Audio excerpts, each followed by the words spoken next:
Quero saudar nossos irmãos e amigos com a paz de Jesus Cristo.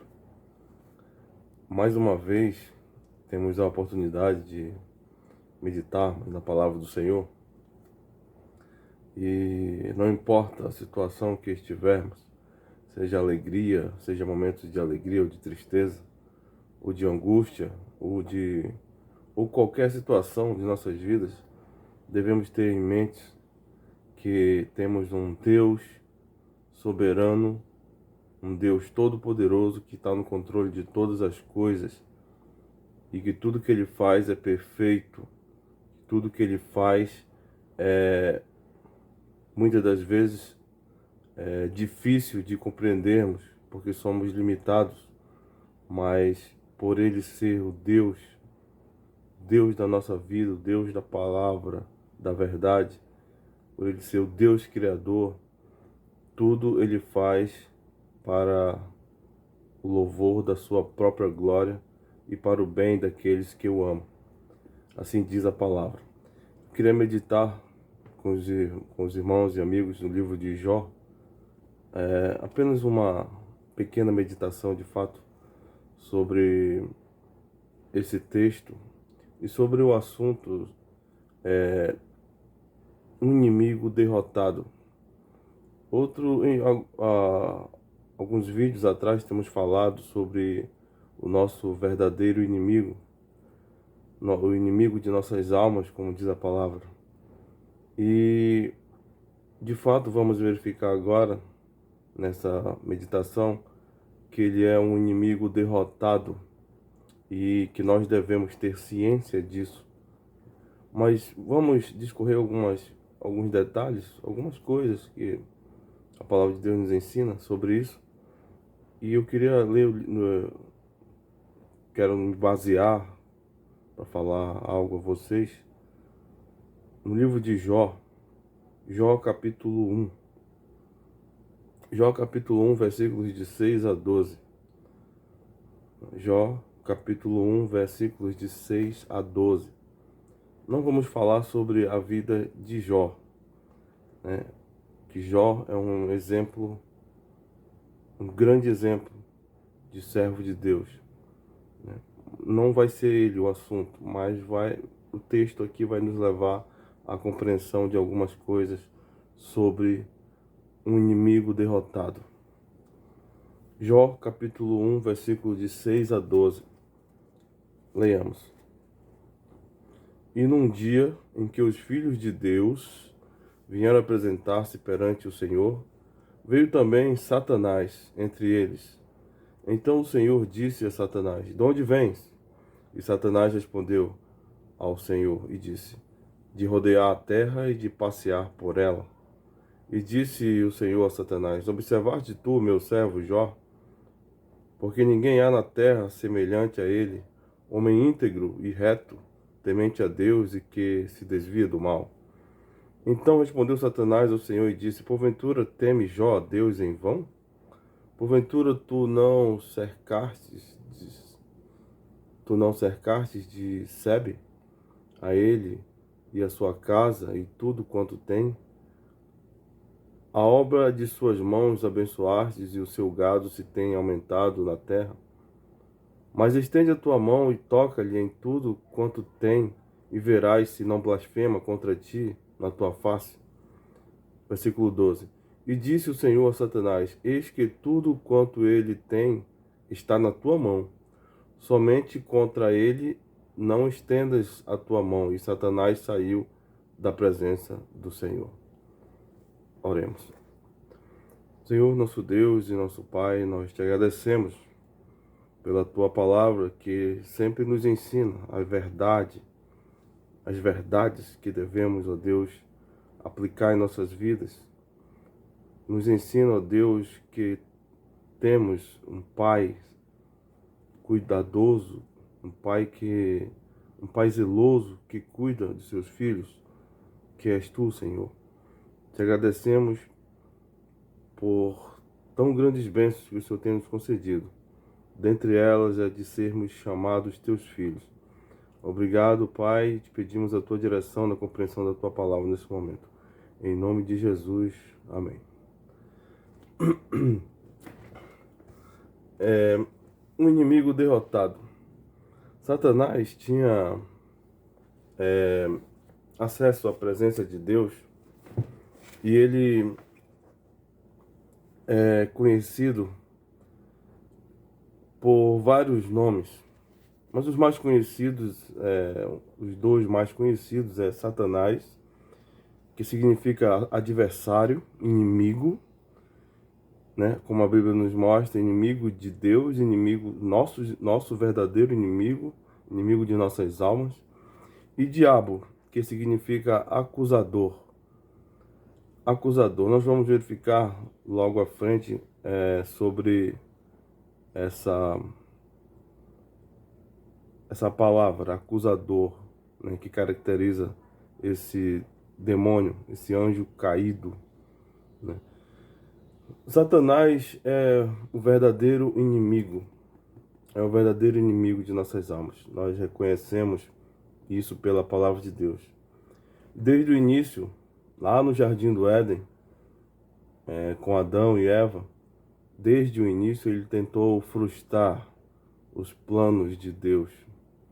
Na verdade, nunca conseguiu, mas nós vamos verificar no decorrer dessa pequena meditação que algumas vezes, aliás, muitas vezes, que a Bíblia relata, né, que Satanás tentou evitar, de alguma forma, que o nosso Salvador, nosso Senhor Jesus Cristo, nascesse, viesse ao mundo e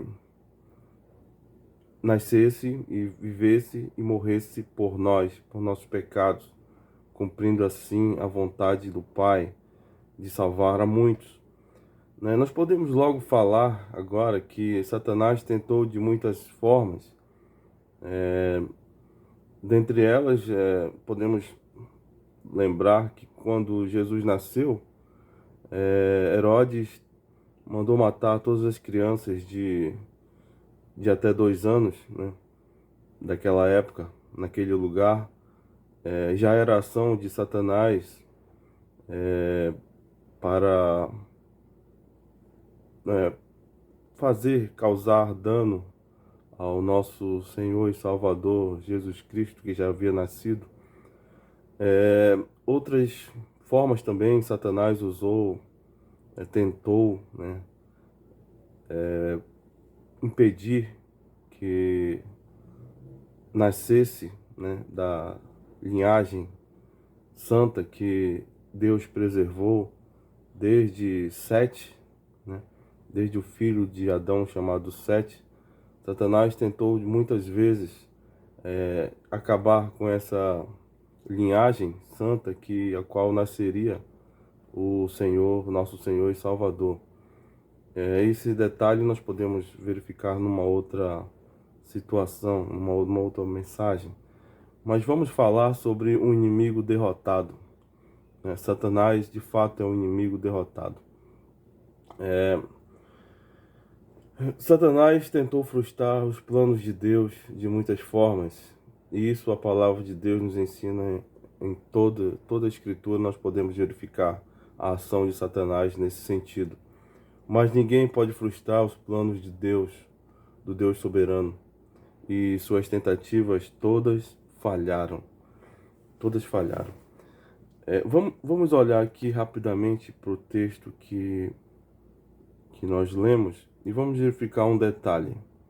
Satanás tinha acesso à presença de Deus. Satanás tinha acesso à presença de Deus e a sua característica, a sua função, o que ele fazia de fato quando os filhos de Deus se apresentavam perante Deus, né, e ele estava pelo meio, era de fato acusar os servos de Deus, acusá-los das suas falhas. No caso de Jó, como ele viu que Jó era um homem íntegro, ele usou das suas artimanhas, não contra Deus, porque Deus conhece todas as coisas, mas falou que Jó só era fiel porque ele tinha tudo, ele era rico, né? Ele tinha muitas riquezas, tinha uma boa família e vivia muito bem. E vivia assim porque, de fato, ele com certeza trabalhava muito e Deus o abençoava, porque ele era justo, porque ele era um homem íntegro perante Deus. E Satanás usou isso como um argumento para que, se Deus tirasse tudo o que ele tinha, né, e provasse Jó, né, com nada, né, deixando ele na miséria, Satanás sugeriu que Jó ia blasfemar contra Deus e pecar contra ele. Então Deus, soberanamente, né, permitiu que Satanás tirasse tudo o que ele tinha, mas não tirasse a vida de Jó. E aí nós já conhecemos a história e Satanás, como sempre, saiu derrotado, mas não deixou de ser o acusador, nosso acusador, acusador de nossos irmãos, né? Até um dia que nós vamos já verificar e falar aqui nessa pequena meditação. Deus providenciou soberanamente a salvação em Cristo Jesus. Enviou o Salvador, Jesus Cristo, o homem perfeito, que nunca pecou, para vencer Satanás, morrendo na cruz pelos pecados de muitos. Como alguém pode vencer morrendo, né? Eu explico. Nós precisávamos de perdão, nós precisávamos da paz com Deus e nós não tínhamos. Não existia homem nenhum que pudesse pagar o preço. Não existia nesse mundo homem nenhum que pudesse pagar ou por si próprio, por si mesmo, né? Nenhum homem poderia pagar o preço das suas ofensas, seus pecados a Deus, né?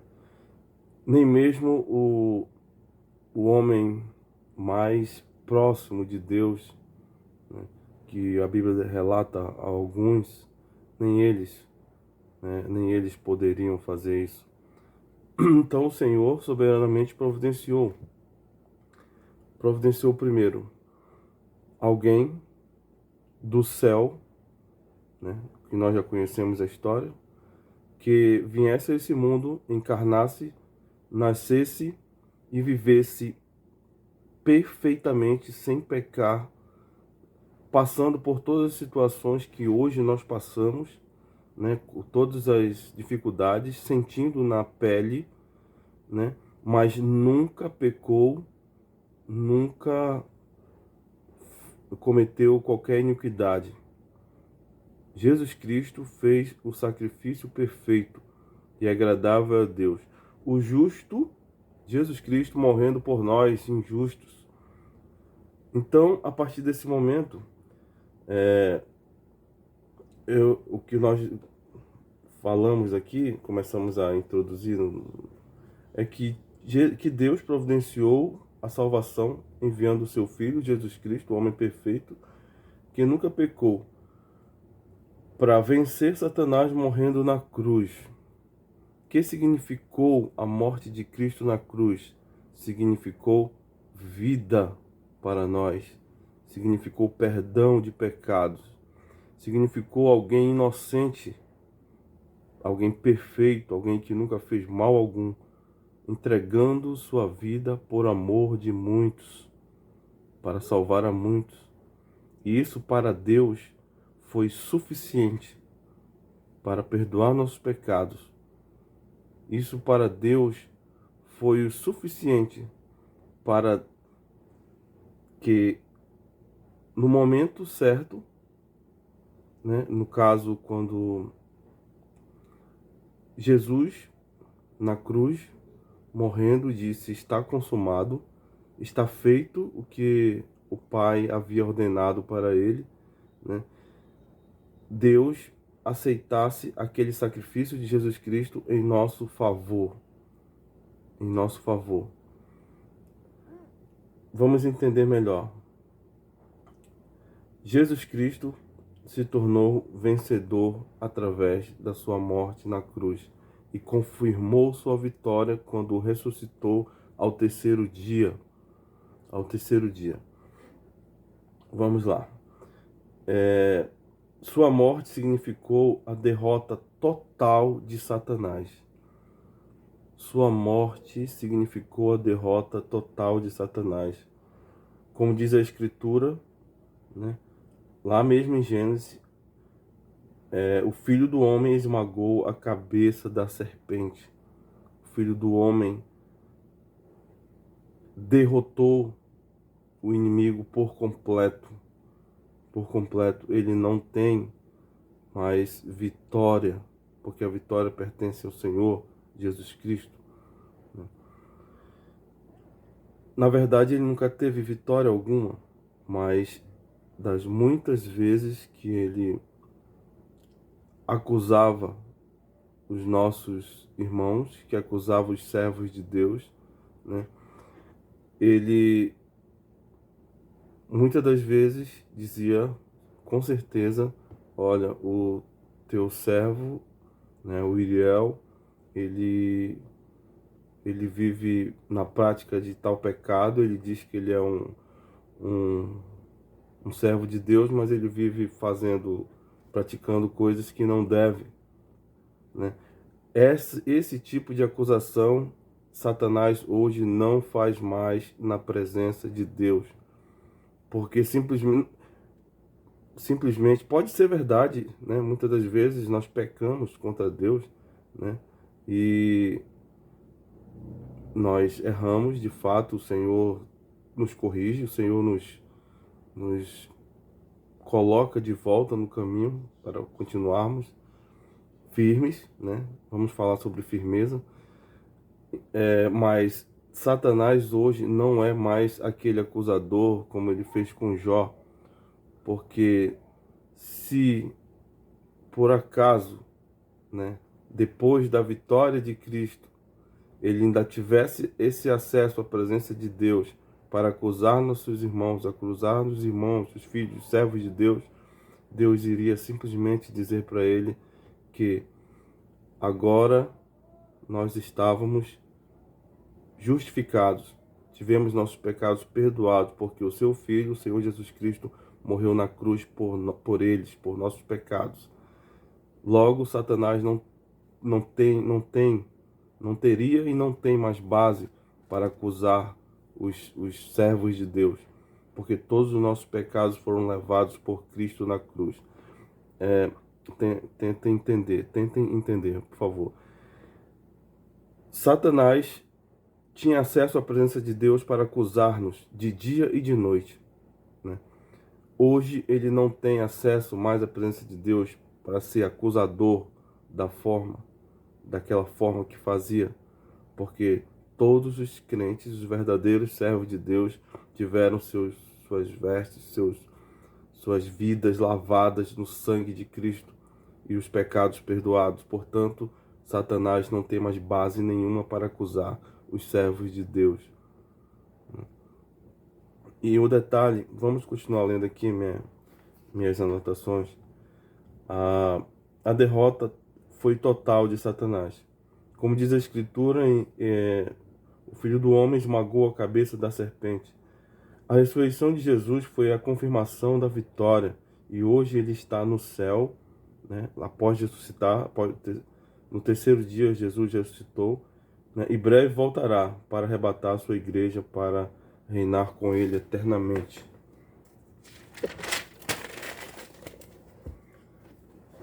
No texto de Jó,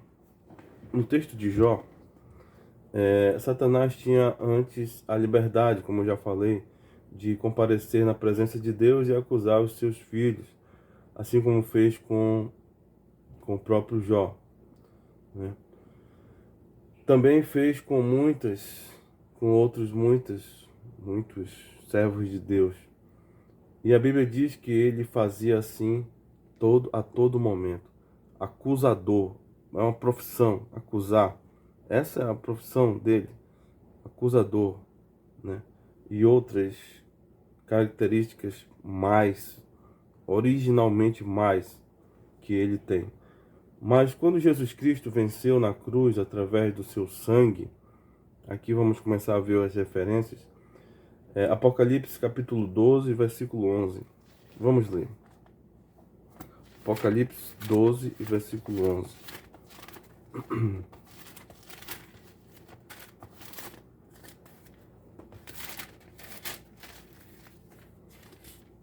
Diz assim: E eles o venceram, pelo sangue do Cordeiro e pela palavra do seu testemunho.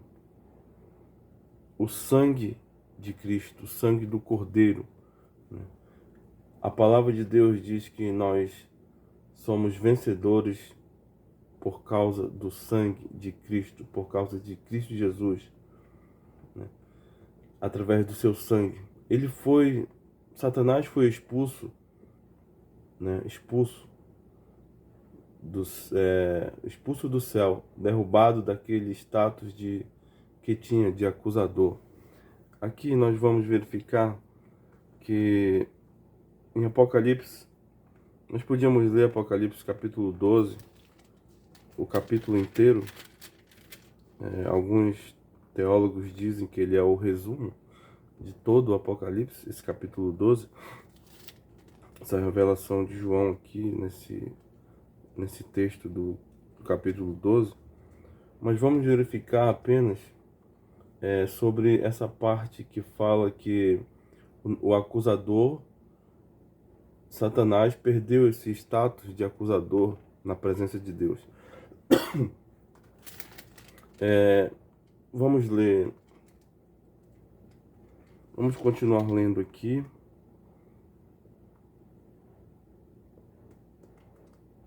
Versículo 10. E ouvi uma voz do céu que dizia, Apocalipse 12 e versículo 10. E ouvi uma grande voz do céu que dizia, agora é chegada a salvação, e a força e o reino do nosso Deus, e o poder do seu Cristo. Porque já o acusador de nossos irmãos é derrubado, o qual diante do nosso Deus o acusava de dia e de noite. Satanás foi expulso da presença de Deus e jamais poderá acusar os servos, os filhos de Deus novamente, porque todos os nossos pecados, todos os pecados dos nossos irmãos, todos os pecados dos filhos de Deus, que se tornaram filhos de Deus em Cristo Jesus, foram perdoados, porque Jesus Cristo levou todos eles na cruz. Jesus Cristo pagou o preço por nossos pecados. Então, de fato, Satanás não está mais na presença de Deus como acusador, como outrora fazia, né? Mas há um detalhe aqui nesse versículo.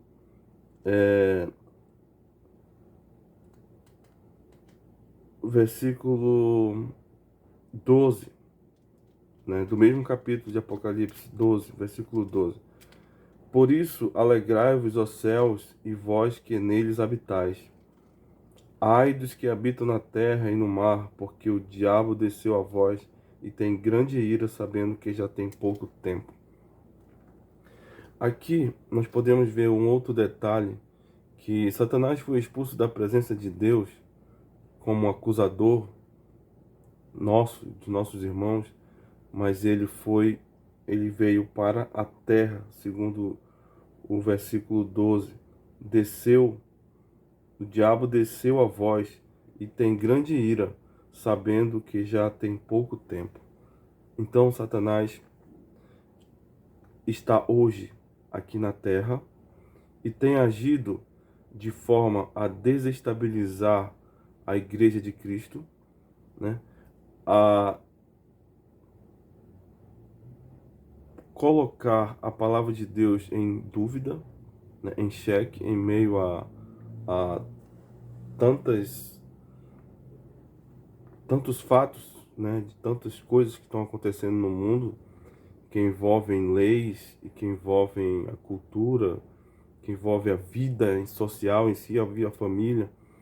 A Bíblia tem sido colocada em xeque a respeito dos seus ensinamentos e tudo isso é obra de Satanás, né? Ele veio, ele está no mundo, ele age no mundo de maneira a desestabilizar a todos os que estão aqui, que são servos de Deus, de maneira a fazê-los enfraquecer espiritualmente, enfraquecer na fé. Eis a razão que Paulo fala nos textos, em todas as epístolas, todos os ensinamentos do apóstolo Paulo, ele diz para ficarmos firmes, ficarmos firmes. Quando ele fala da armadura de Deus, lá em Efésios, ele fala para ficarmos firmes, ele não fala, ele fala para montarmos guarda, para ficarmos numa base de guarda, defender-nos, né? E em nenhum momento ele fala para atacarmos o diabo, atacarmos os demônios, atacarmos as pessoas que são usadas pelo diabo para fazerem toda sorte de maldades. Mas ele fala para ficarmos firmes e aguentarmos firmes, pois Jesus Cristo já venceu, Satanás já é derrotado. A nossa situação hoje aqui nesse mundo como servo de Deus é ficarmos firmes, firmes na fé, não cedermos às tentações, à apostasia, aos enganos, aos falsos ensinos, ficarmos firmes. É isso que Paulo ensina nas suas epístolas, firmeza, né? Então, voltando aqui para encerrarmos, Satanás perdeu aquele status de acusador quando Jesus Cristo venceu na cruz, quando Jesus Cristo levou sobre si todos os nossos pecados, pagando o preço por todos os nossos pecados, fez com que Satanás não tivesse mais base nas suas acusações e todas elas se tornaram sem efeito por causa de Cristo, por causa do seu sangue inocente derramado na cruz. Como eu disse, o justo morreu pelos injustos e isso foi suficiente para Deus, né? Foi aceitável para Deus, para perdoar os nossos pecados, para termos paz com Ele, paz com Deus. Vamos ler 1 Pedro 3:18. 1 Pedro 3:18. Diz assim: porque também Cristo padeceu uma vez pelos pecados, o justo pelos injustos, para levar-nos a Deus, mortificado na verdade, na carne, mas vivificado pelo Espírito. Mortificados na carne, né? Renúncia a todas as concupiscências da carne, os desejos desse mundo, mas vivos no Espírito, né? E esperançosos de um dia estarmos em um lugar sem pecado, um lugar sem maldade, um lugar que Cristo já preparou.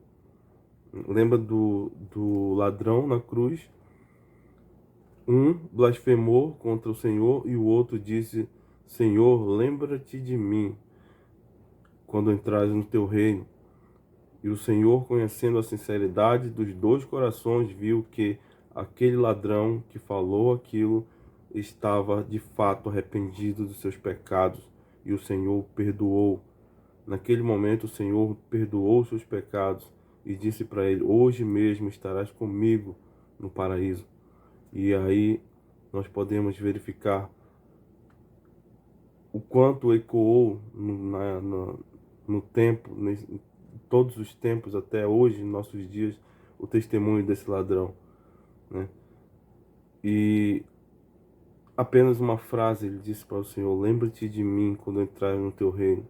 Mas o coração dele, de fato, reconheceu naquele momento que era o Cristo, que era o justo, como diz o texto aqui, o justo pelos injustos, o justo morrendo pelos injustos, pagando o preço para termos a vida, né? Derrotando a serpente naquele momento, Satanás, deixando ele sem base para ir até a presença de Deus e acusar os seus servos, os seus filhos.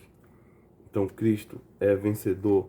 E por causa dele, só por causa dele, nós temos a salvação.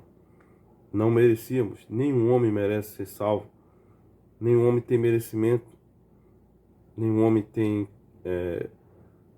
qualquer barganha para chegar até Deus e dizer eu mereço ser salvo. Toda a salvação foi providenciada por Deus e só pode ser concedida por Ele aos homens que têm os seus pecados perdoados e entregam suas vidas a Ele, a Jesus Cristo, né, e vivem uma vida bíblica, uma vida separada do mundo, uma vida de santidade, né, que significa simplesmente separação.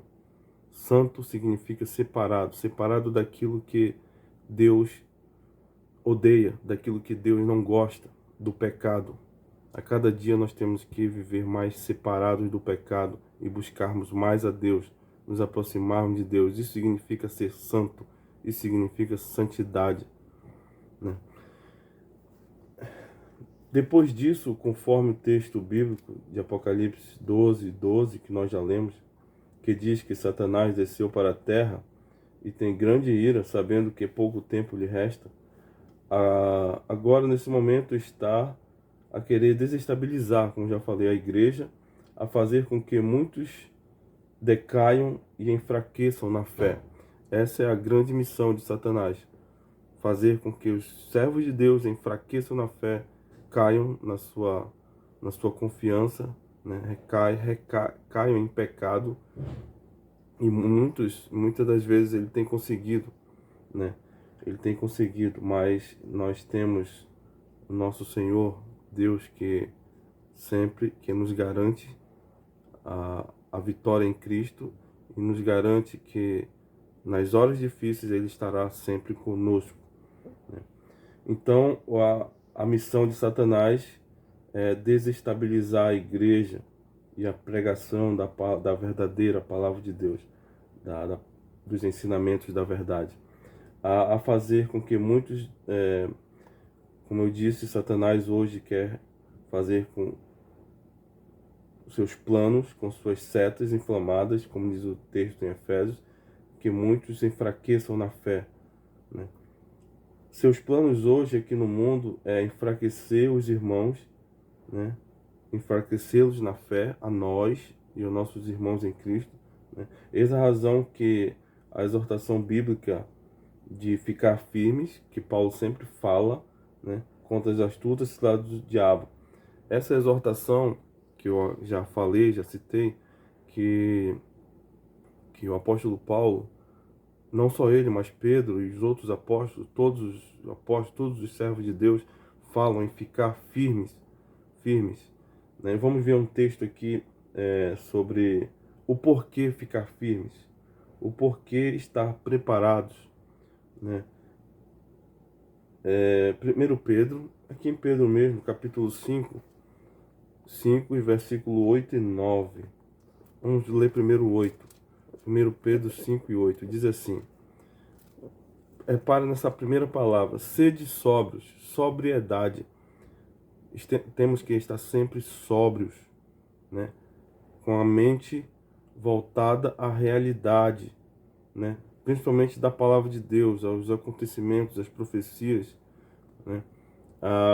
Olhando ao nosso derredor, né? Vendo de onde pode vir o ataque, né? As ciladas de Satanás, as tentações, né? Sobriedade sempre para estar ligado, observando tudo. Então a palavra diz assim: sede sóbrios, versículo 8, vigiai, como eu falei, está atento, porque o diabo, vosso adversário, anda em derredor, como leão bramando, buscando a quem possa tragar. Eis a razão porque aqui nós verificamos agora, como eu li, fiquem firmes, estejam firmes. Firmes como? Oração, palavra de Deus, conhecimento, combatendo as falsas doutrinas com a palavra de Deus, com oração, com súplica, orando todo o tempo, sentindo que quando tiver em alguma dificuldade, em alguma tentação, né, alguma provação, buscar a Deus forças, e Ele sempre vai dar forças. Há um versículo que diz que não vem tentação que não possamos suportar. E junto com a tentação, Deus dá também o escape. E aí que entra a sobriedade, do que falamos aqui em 1 Pedro 5:8. Temos que estar sóbrios e vigilantes, né, para saber qual é o escape daquela cilada de Satanás, nosso verdadeiro inimigo. O versículo 9 diz: a qual resisti, pronto, para finalizar. 1 Pedro 5:9. Ele diz assim: a qual resisti firmes na fé, a fé que Deus colocou em nossos corações, a fé que Deus colocou em nossas mentes.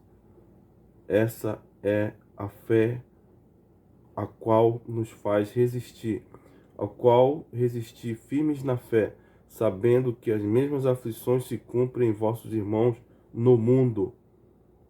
Se você se sente desanimado, se você se sente enfraquecido na fé, saiba que todos os nossos irmãos no mundo, tanto no passado, os que já morreram, quanto hoje no presente, passam as mesmas aflições, né? Passam as mesmas aflições.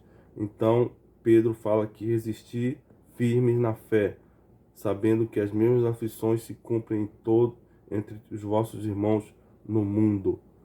Então, firmes.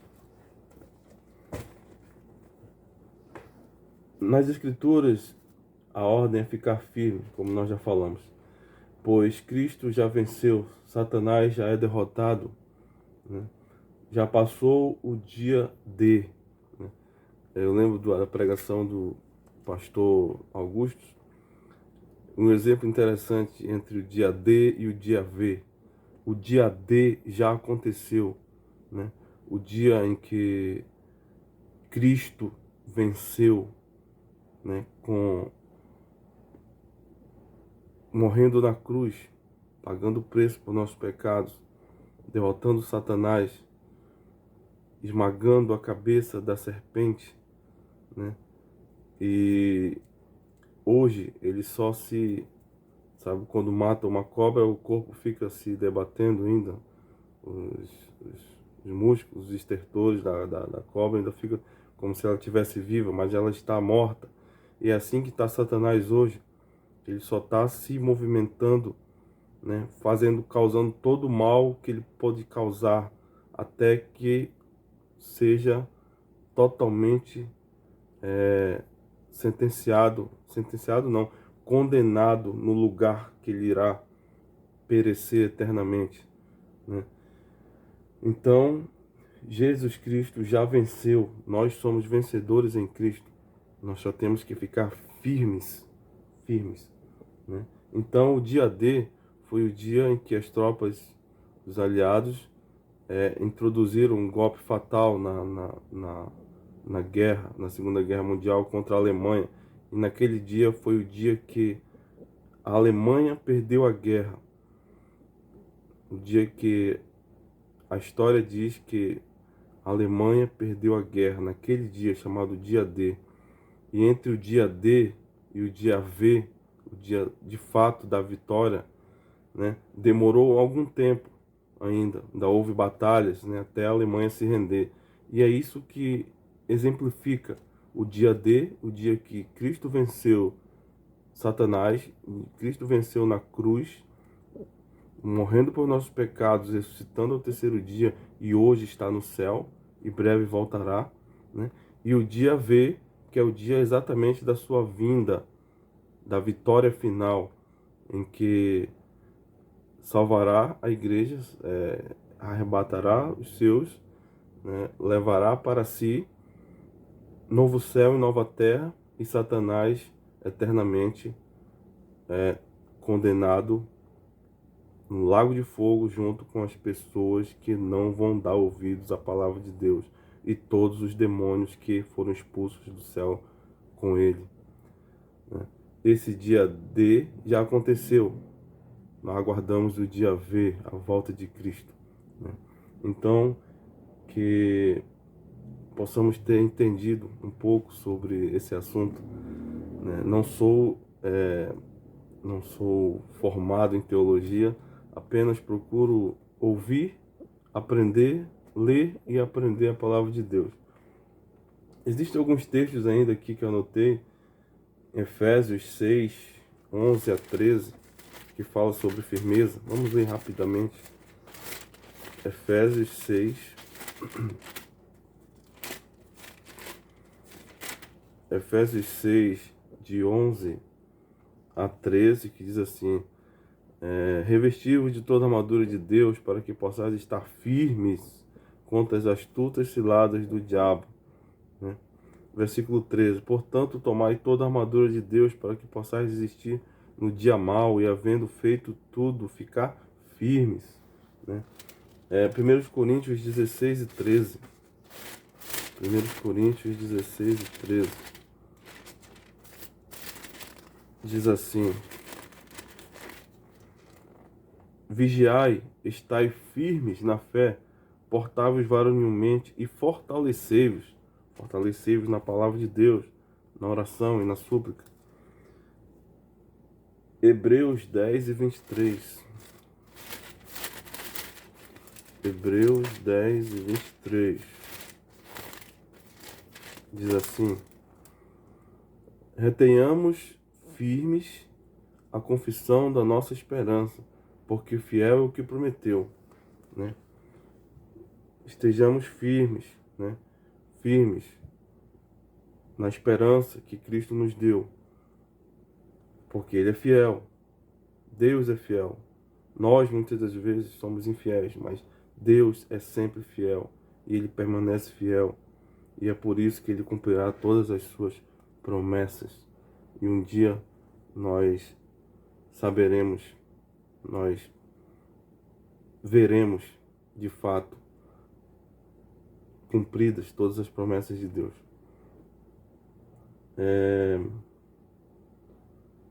Assim vamos encerrar essa pequena meditação. Existem mais alguns versículos, mas a exortação, o ensinamento de hoje é que nós, apesar das dificuldades, dos problemas, né, das angústias, né, dos medos,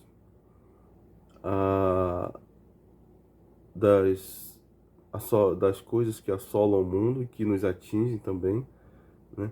Nós sabemos e verificamos que todas são coordenadas por Satanás. Ele quer desestabilizar o servo de Deus, aquele que entregou a sua vida a Jesus Cristo.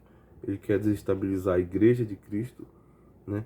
E é isso que ele está tentando fazer hoje, mas ele já sabe, ele mesmo sabe que ele é o inimigo derrotado, que nós aguardamos nosso Salvador e Redentor, Jesus Cristo, né? Então, vamos nos manter firmes na palavra de Deus. Aqueles que não têm o Senhor Jesus como Salvador, a reflexão é: Jesus Cristo chama, né? Jesus Cristo diz lá em Mateus, né?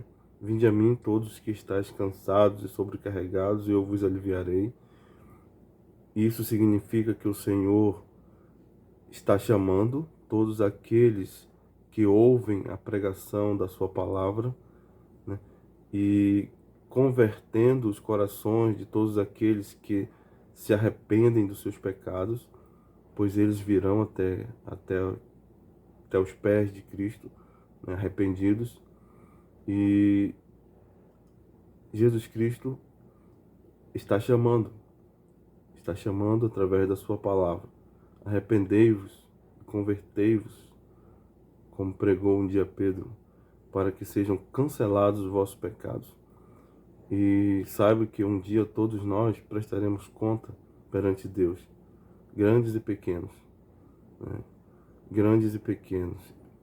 E até mesmo os que hoje, nós que somos servos de Deus, prestaremos conta de todas as nossas atitudes depois de transformados por Deus. Inclusive, alguém pode dizer, mas alguém, fulano, diz que é crente, mas ele pecou nisso, errou nisso, faz isso, faz aquilo. Se for realmente um crente, um servo de Deus, prestará conta. Todos nós prestaremos conta perante Deus, né? E aqueles que são de fato perdoados, têm os seus pecados perdoados em Cristo, né? Para esses haverá também um julgamento, que a Bíblia descreve como tribunal de Cristo, julgamento das obras daqueles que foram convertidos por Deus.